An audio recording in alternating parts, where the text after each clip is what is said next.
Sumisigaw kahit di naririnig.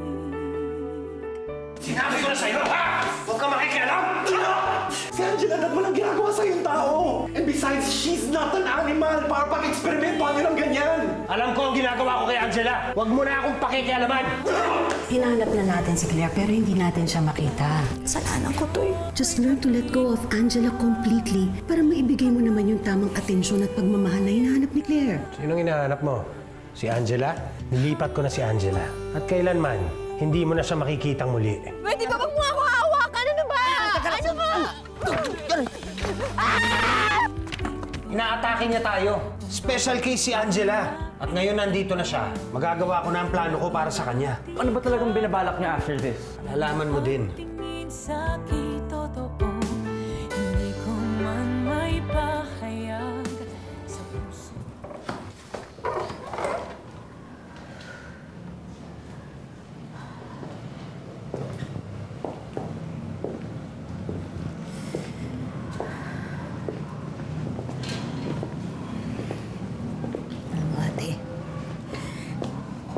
Kasalanan ko to eh.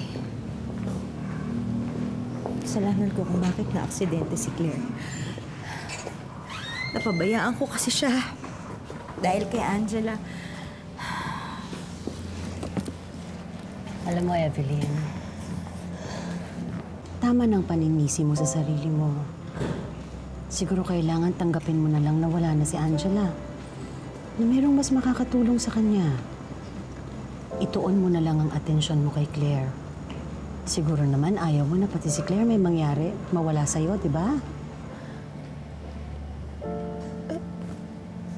Ayoko, para namang di ko naman kakayanin kung mangyari pa yun. You know what? When you lost Anna, you lost everything that mattered to you. Dahil hinayaan mo. And that includes Larry. You had a chance to fix your marriage, but you were willing to end everything. Nang magdesisyon ka ipaanal ang marriage ninyo, to think na mas importante naman siguro si Larry, ha? Pero pinakawalan mo. Tell me, why is it so difficult for you to let go of Angela? Si Claire. Di ba para mo na siyang anak? Nang mag-decide ka na i-adopt siya, wala ka narinig sa akin. Hinayaan kita. Kasi nakikita ko na papasaya ka niya. Lalo na nung mga panahon wala pa si Angela sa buhay mo. Pero siguro naman, hindi mo gugustuhin na pati si Claire mawala sa'yo dahil lang sa nangungulila ka kay Angela.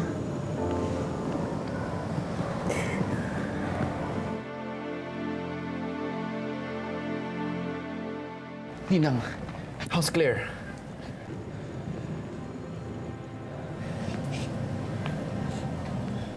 Ninang, I'm sorry. Nakikipagkita sa akin si Claire pero hindi ko siya napuntahan. It's okay.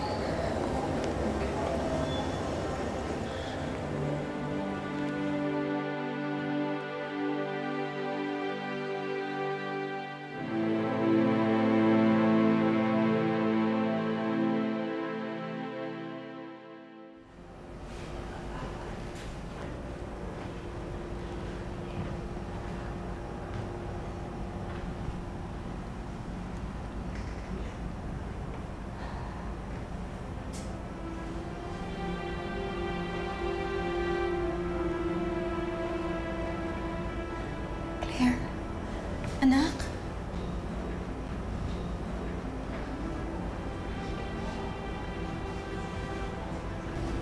Mami, nasaan po ako?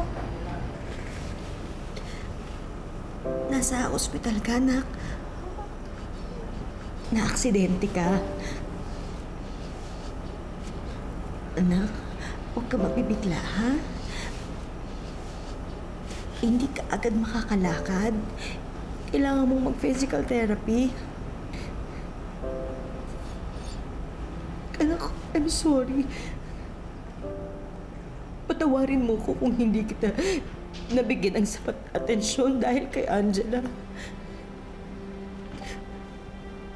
Patawarin mo ako. Hayaan mo ako makabawi sa'yo. Babawi ako sa'yo. Mami. Mami, sorry. Mami, sorry kung umabot pa po sa ganito, ha. Pinag-alala ko pa po kayo.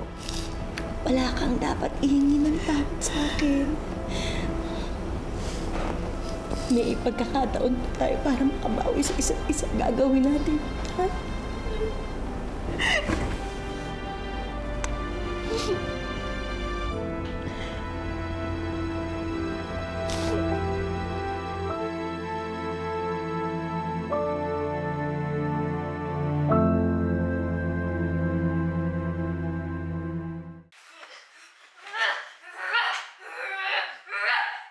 This is such a hopeless case.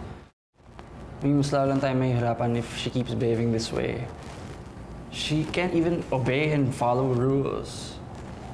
And I just realized na her condition has gotten worse ever since we started doing ACT on her. Based on my observations, nagkakaganyan siya pag nakakaramdam siya ng takot. When she feels threatened.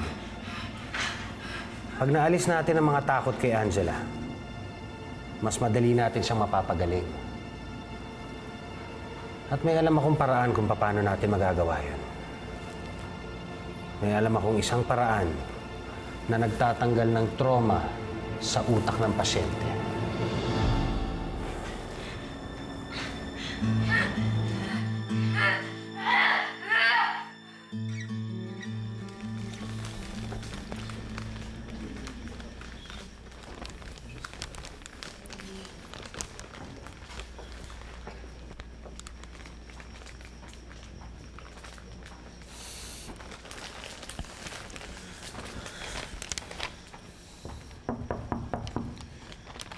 Claire? Claire, si Calvin to. Calvin, umalis ka na. Ayaw kitang makita.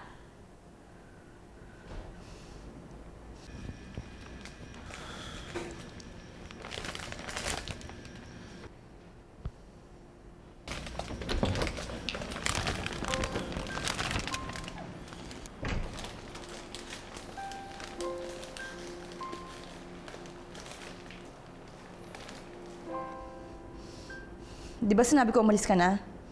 Doon ka na sa Angela mo.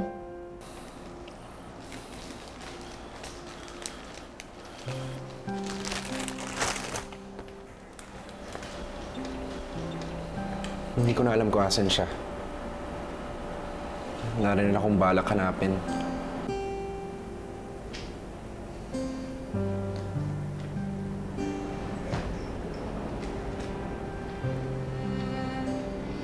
Hindi mo nahanapin sa Angela? Hindi na. Alam mo, ang dami kong na-realize eh. Natanggap ko na rin na wala na talaga si Angela. Pero alam mo kung anong hindi ko matatanggap? Pag ikaw yung nawala.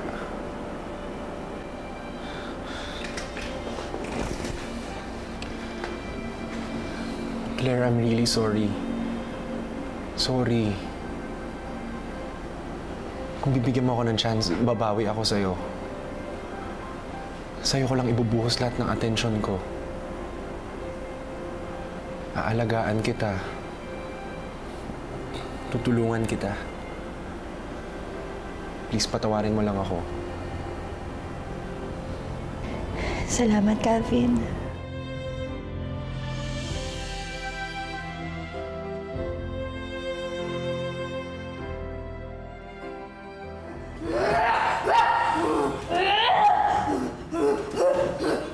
Ito ang kailangan natin para sa kanya.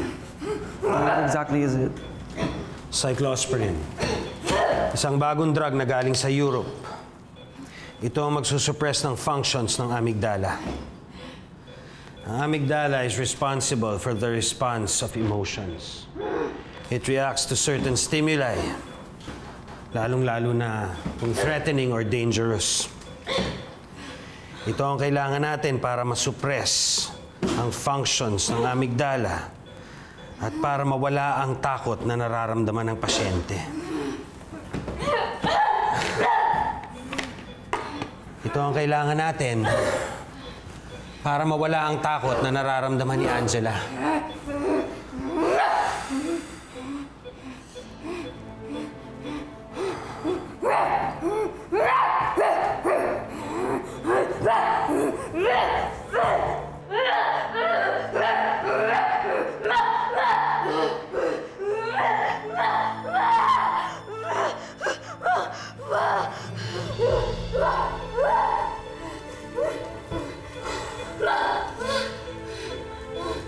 Bernard. Yes? Huwag mo siyang iiwanan, ha? Alright. Kailangan malaman natin kung magiging effective ang gamot na ito sa kanya. You got it, Doc. Monitor her vital signs. Okay. I will.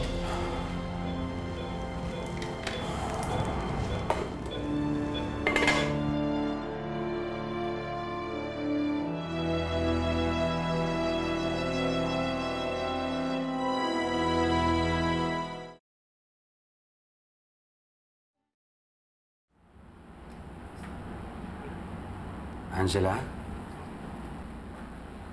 Medicine was effective, Bernard. So, what's gonna happen? What's our next big plan? Well, kailangan ituloy lang natin ang pagbigay ng gamot sa kanya. Hanggang sa maalis lahat ng fears niya. And then we can introduce new learnings. At pag nawala na lahat ng takot niya, pwede ko nang ipagawa sa kanya lahat ng mga pinaplano ko. Angela? Ako si Dr. Francis. Ha? Dr. Francis. Pwede mo akong tawaging Doc. You can call me Doc.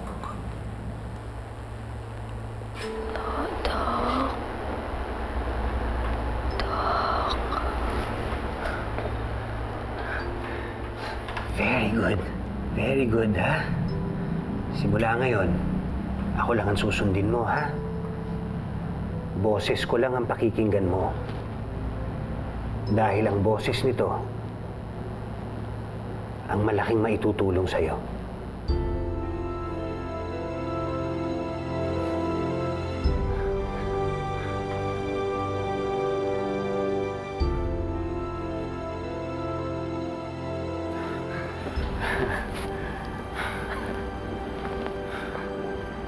Wow. It's progress. That's good.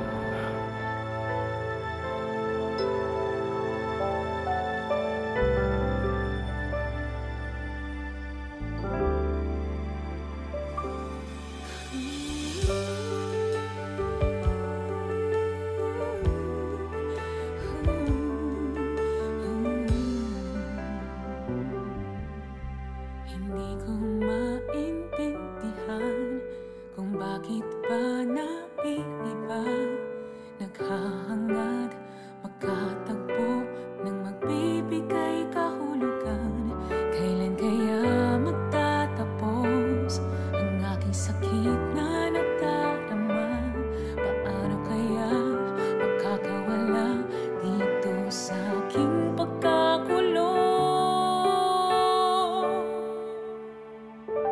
Sumisigaw kahit di naririnig, umaasang ako'y mahahanap na rin.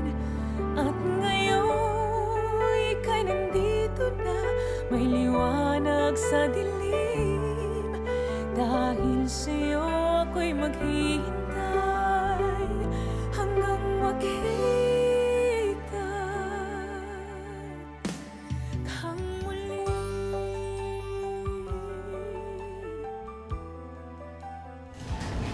M. Manok. Manok. Reward. Kung magaling ka, meron kang reward, ha? Man may pahayag sa puso ko, alam na ikaw ang sagot sa aking pagtatanong kung ano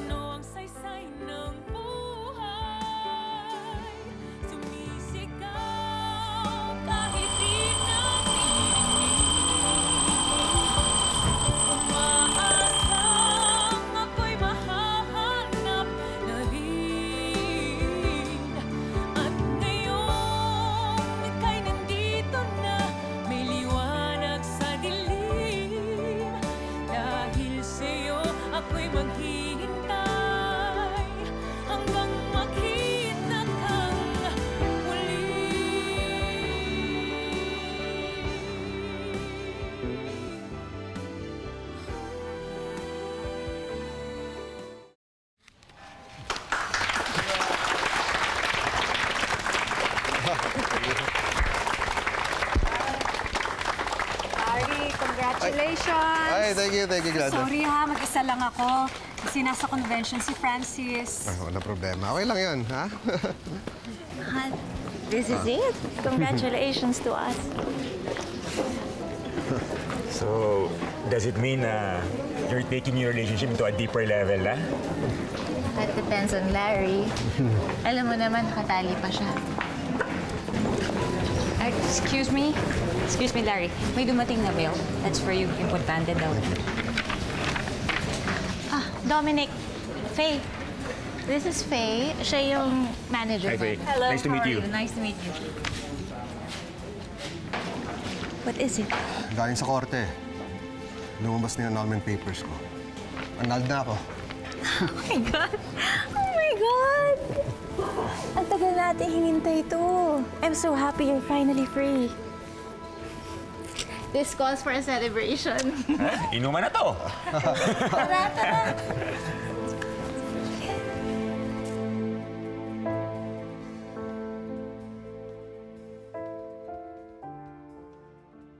Oh, para ka nabunutan ng tinik dyan. Yan naman ang gusto mo, di ba? Finally, nakakawala ka na sa pagkakatali mo kay Larry. That goes for Larry. Sa akin man kasi, whether annulled kami or hindi, it doesn't matter. Tagal na namang tapos para sa akin kung ano man ang meron kami. Pero yung magbe-benefit sa pagiging legal nito, syempre siya yun dahil siya naman yung may karelasyon, hindi naman ako eh. Huwag kang magsalita ng tapos.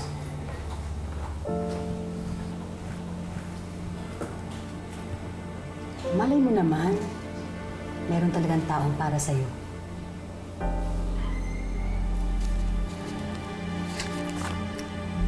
Meron naman talagang tao para sa akin, ate. Ang anak ko. Dahil sa kanya na umiikot ang buhay ko ngayon. Alam mo, spoiled na spoiled talaga sa'yo yan si Claire. Napakaswerteng bata kasi lahat ng gusto yan ibinibigay mo.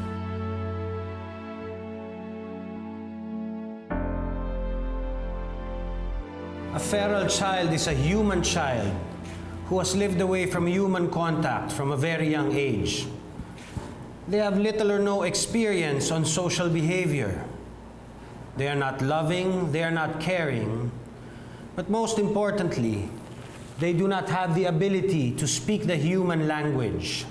Feral children are often brought up by their parents in isolation or have been brought up by animals in the wild. Marahil nagtataka kayo, totoo kaya ito? Kasi wala pa namang recorded feral child case dito sa Pilipinas. Pero ngayon masasabi ko na hawak ko na ang kauna-unahang kaso ng feral child dito sa ating bansa. Siya si Angela, isang feral child na natagpuan sa bundok Sierra Fuego. Nung una namin siyang nakita ay wala siyang alam. She was crawling and barking like a dog. She was agitated and restless. Pero hindi ko sinukuan si Angela. Binigay ko sa kanya ang proper treatment, proper therapy, proper medication para maibalik siya sa normal. And I succeeded. I am proud to present to you the new and improved Angela.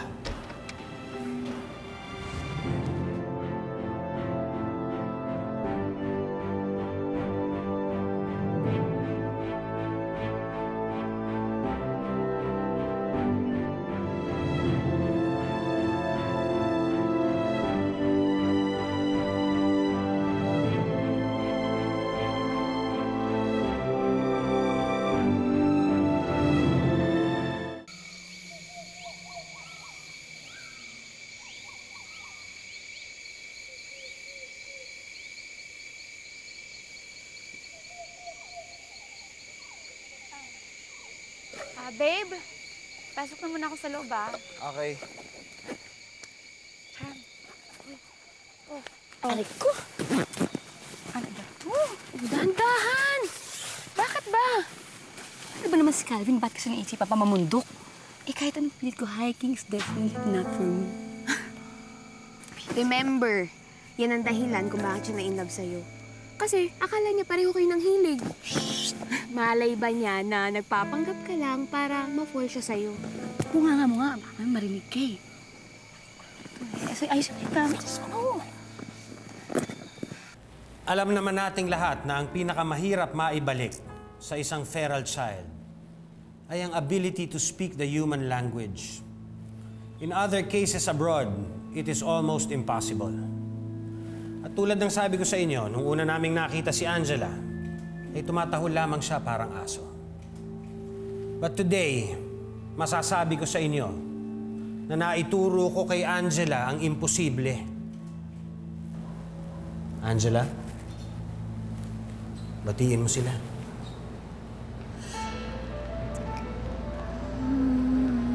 Magandang araw po. Ako po si Angela. Very good, Angela.